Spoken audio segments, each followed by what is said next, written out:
Hey, it's your boy Gavin back with another video.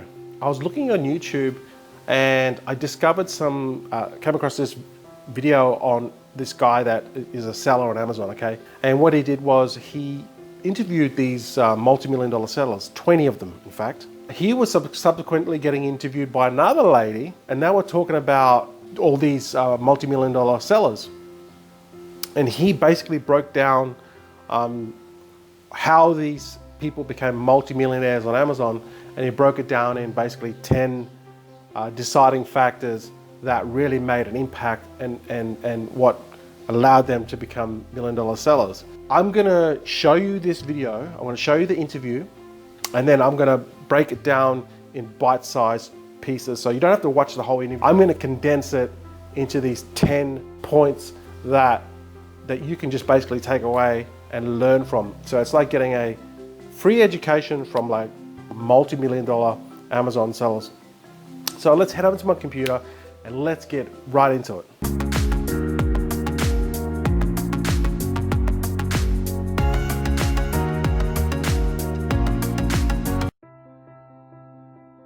Hi guys, so this is the interview here, and this is a guy here, his name is Gary, and he's the one that interviewed the 20 sellers, 7-figure earner sellers. Okay, and this is the lady here, she's from Asian seller. She's the one that interviewed him about those interviews. Okay, so this is quite a long video, it's 53 minutes long. So what we'll do is we're going to just fast forward to the point one. In the beginning, he just talks a little bit of how a bit of his backstory on how he became got into Amazon and all that sort of stuff.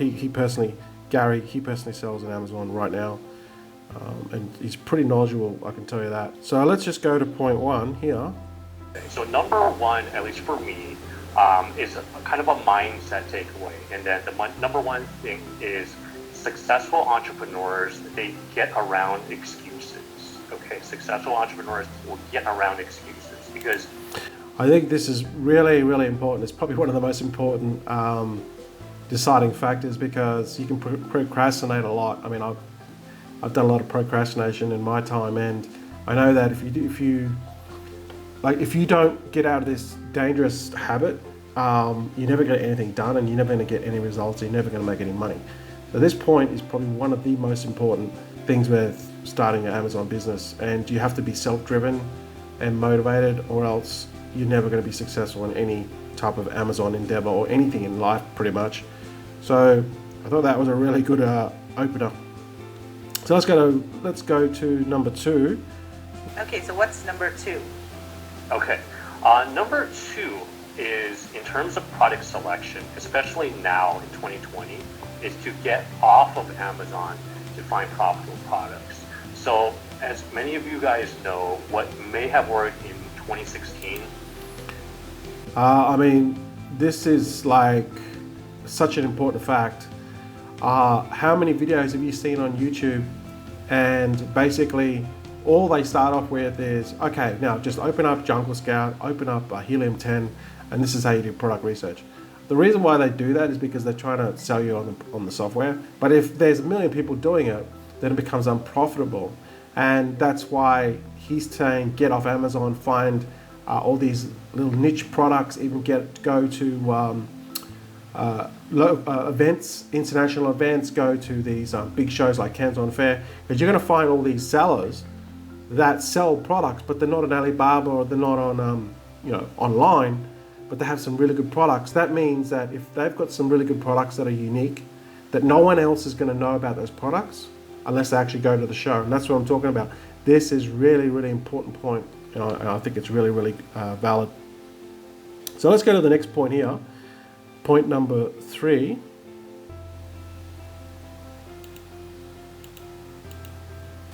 It really helped fast track my sourcing from India. I was able to find several new product ideas that I'm working on right now. So I feel that going offline, that's an excellent opportunity right now in time. Okay, some are juggling family, full-time job, or a one-man show trying one. So he talks about apply the 80-20 rule, save time and increase profits. And that's really, managing time is so important, especially when you get distracted. There's a lot of distractions with social media, and I find this challenging every day as well. So yeah, if you can manage your time, be productive, and basically all the hard tasks that you don't need to do, get it outsourced, and then focus on what you need to get done, then it's really gonna help your business, and you're gonna fast track, like you said, get to your goals a lot sooner. So let's go to number 4. How he built his business to sell it for nearly 7 figures. So basically, he talks about build a superstar team, and this comes down to like outsourcing, all the different parts. And obviously, when you first start, you're not going to outsource. But he talks about is once you bring these people on, like other people, like from Philippines, maybe you've got website designers in India or Pakistan. What he talks about is these sellers that built a really strong relationship with with their team, and they used to have less attrition, so people wouldn't drop off. These sellers would go and visit their team in Philippines or India or whatever, and sit down, have a meal with them, spend some time with them, show them how to do the business like one-on-one, face-to-face, and that really helped their team. So by building a superstar team, it really propelled their success, most definitely. So let's go to number 5. All right, so let's go on to number 5. Yes. Okay. So shifting gears a little bit, marketing and branding right now, especially building a brand, this is more critical than ever to rank products, to get reviews, and to sell your business for a higher multiple. So building a brand. Yeah, this is true. It is getting a lot more competitive now in Amazon, and building a brand is really, really important. Like, it's always been important, but it's more and more important, because you have to stand out, and if you don't stand out, you're unique, then you're just gonna melt into the millions of products that are just gonna sit there and not, they don't have a brand, they don't represent any value, they don't have really good packaging. None of it's just all generic stuff. It's like long term, you're just going to get into a price war with other sellers, and you really do need to build a brand. I can't stress that enough. So let's go to point number 6. So this is talking about keywords for PPC. Okay, so you need to balance the data with common sense, so you don't pay the idiot tax. Okay, so what? So basically, what he's talking about there is PPC, because you're spending money with PPC, and you don't know what keywords are profitable, right? Well, you don't know initially.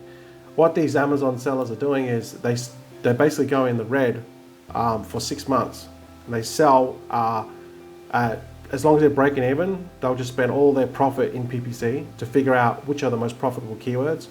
And then once they figure out the most profitable keywords, then they have this data.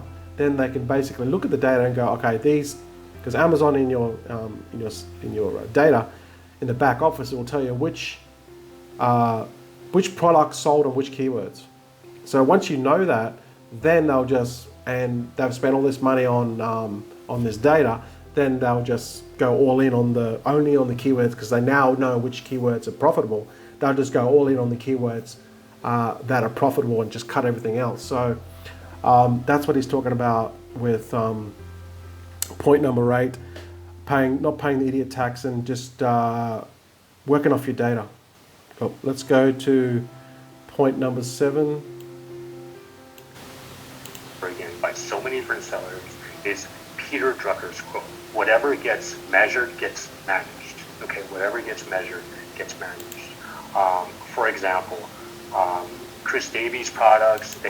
So what he's basically talking about there is, if you don't know your numbers, you're not gonna survive long term, because you have to be able to run your business and know your profits and losses, because all people talk about on Amazon is just basically like how much they made. Like, that's kind of what everyone talks about on YouTube anyway.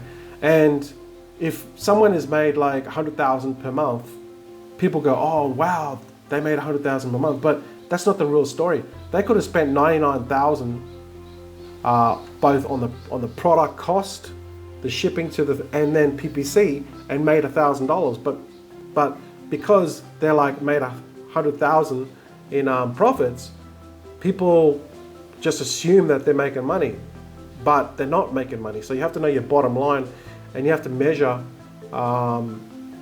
Basically, you have to know what your profits and loss are, because if you don't, you're going to go broke. So let's go to point 8. Online tools. So a lot of sellers, they can register. So point number 8 is split test ideas cheaply and quickly. And this is really, really good point, because like you don't really know what products are going to work. Okay, so that's why he's talking about testing ideas really, really cheaply. So you could just set up a website, you could just set up like run some PPC to your product and just see if people are buying it just like straight off the bat. You could use like a site called PickFu. A lot of people do this. They go to PickFu and then they just put in the different products. If they're doing variations, they mix up the variations, they're different colors. And so they're going to basically know what is the ideal bundle or product or the packaging or what should look like, and people are going to give them feedback, and then based off that feedback, then they're going to go and then create a product what people want. Then they're going to come to market. So if you come to market first with just a product that you spend tens and thousands of dollars on, you don't even know it's going to work.